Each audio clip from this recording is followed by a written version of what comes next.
5 different ways to love. You may express love and affection to your significant other regularly, but are you sure you're communicating it the way your loved one wants to receive it? Love can sometimes get lost when couples express it in different ways. According to Dr. Gary Chapman, we all give and receive love in 5 different ways. 1. Words of affirmation. 2. Acts of service. 3. Receiving gifts. 4. Quality time. And 5. Physical touch. He called these love languages. Words of affirmation.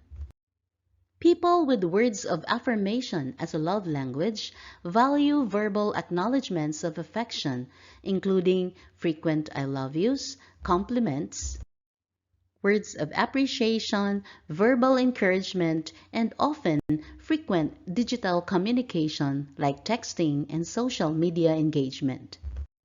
Written and spoken shows of affection matter the most to these people. When words of affirmation is your love language, words build you up. You thrive on spoken affection, praise, encouragement, and compliments. Harsh words and criticism can bother you for a long time. Acts of service. Anything that your partner does willingly to ease your workload is a sign of love to you. You feel cared for when your partner vacuums before you get to it or makes you breakfast as a surprise. On the other hand, broken promises or laziness can make you feel unimportant. If your love language is acts of service, you value when your partner goes out of their way to make your life easier.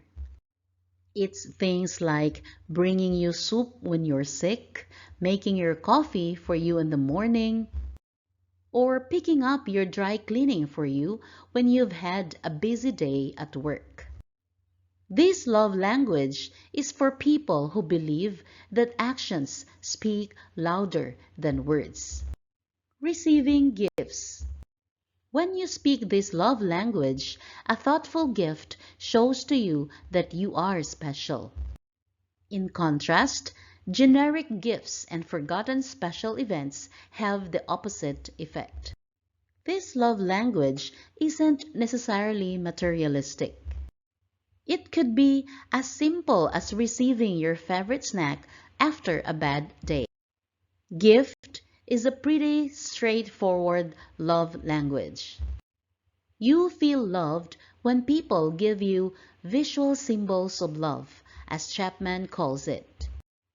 It's not about the monetary value, but the symbolic thought behind the item. People with this style recognize and value the gift-giving process. The careful reflection, the deliberate choosing of the object to represent the relationship, and the emotional benefits from receiving the present. Quality time. To you, nothing says you're loved like undivided attention.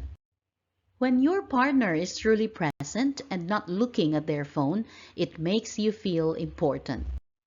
Failure to actively listen or long periods without one-on-one time can make you feel unloved.